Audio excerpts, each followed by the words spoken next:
Bonjour à tous. Merci Stanislas pour l'invitation. Pour rapidement me présenter, j'ai fait mes études en STAPS,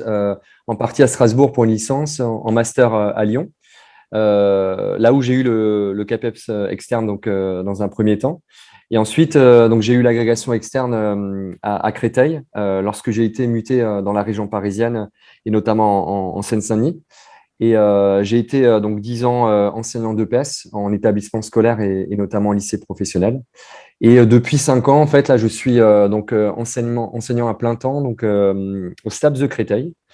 où j'occupe, en plus d'être enseignant, le poste de directeur des études. Donc, c'est-à-dire qu'en fait, je coordonne les différentes formations en STAPS et notamment en licence. Alors, j'ai fait le choix en fait d'un ouvrage en histoire de l'EPS qui m'a accompagné tout au long, moi, de ma formation d'étudiant et encore aujourd'hui en tant que formateur, puisque je forme notamment les collègues aux épreuves d'écrivain, donc en histoire de l'EPS, autant au concours du CAPES d'agrégation. Et j'ai la chance d'être maintenant aussi jury dans ce concours d'agrégation externe avec un des deux auteurs, donc Jean Saint-Martin.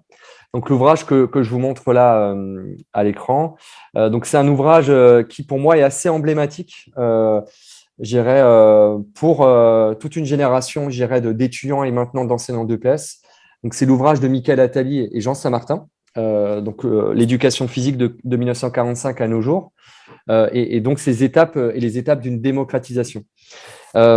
Pourquoi j'ai choisi cet ouvrage? C'est dans un premier temps justement parce que c'est un ouvrage qui a été édité pour la quatrième fois. Donc c'est une quatrième édition là aujourd'hui en 2021.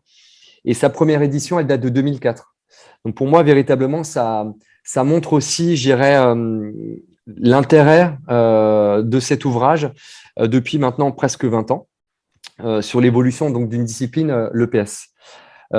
Pour ma part, j'y verrais peut-être 3 points forts hein, et peut-être ensuite des pistes de réflexion qu'on pourrait engager. Un premier point pour moi, et c'est presque dans le titre, c'est cette idée que l'EPS s'inscrit vraiment dans des politiques éducatives. Donc pour moi, cet ouvrage, il permet véritablement de mieux comprendre en quoi la discipline EPS, elle s'inscrit en lien avec des grandes réformes, donc des réformes structurelles du système éducatif français, alors depuis 1945, hein, puisque c'est la borne chronologique de cet ouvrage,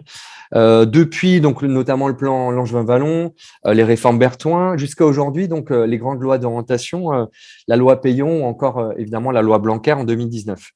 Donc pour moi, c'est vraiment un point intéressant pour mieux comprendre l'évolution d'une discipline, des enjeux peut-être propres, spécifiques à l'EPS, qui s'inscrivent véritablement donc dans cette politique, je dirais, plus globale à l'échelle de l'école. Deuxième point peut-être,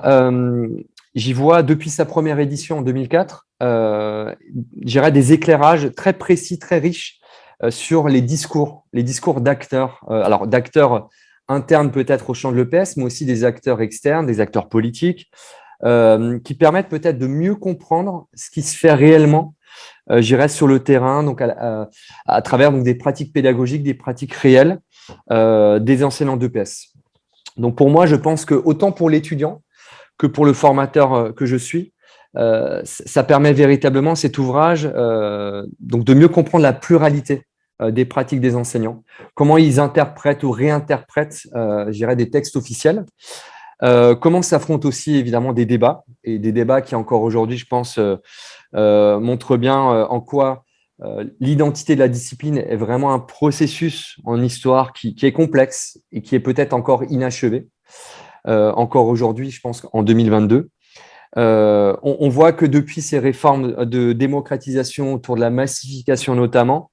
on voit comment peut-être les enseignants d'EPS ont cherché à répondre à ces enjeux scolaires, la lutte contre l'échec scolaire ou encore aujourd'hui peut-être l'école du socle ou l'inclusion, qui me semblent des enjeux peut-être importants et qui sont mis en évidence par les deux auteurs, hein, donc Michael Attali et Jean Saint-Martin, dans leur ouvrage. Et enfin, si je devais peut-être y voir un troisième point et peut-être pour ouvrir un peu la réflexion, c'est aussi peut-être l'intérêt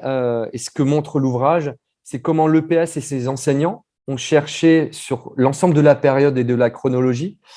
de répondre à des priorités sociales en fait du moment. Comment, depuis 1945, les enseignants, la discipline, ces textes officiels, et c'est ce que met en évidence les auteurs et l'ouvrage, ont cherché à répondre à une forme, je dirais, de citoyens informés. Comment on est passé d'une reconstruction des corps, dans un premier temps à la libération, à une forme d'élitisme sportif dans les années 60, avec Maurice Herzog, ou sous évidemment le gouvernement de Gaulle, avec peut-être aussi des similitudes, des comparaisons historiques qu'on pourrait peut-être mettre en évidence aujourd'hui avec, je dirais, notamment la perspective des JO et de Paris 2024, avec, et c'est peut-être toute la richesse de cette quatrième édition,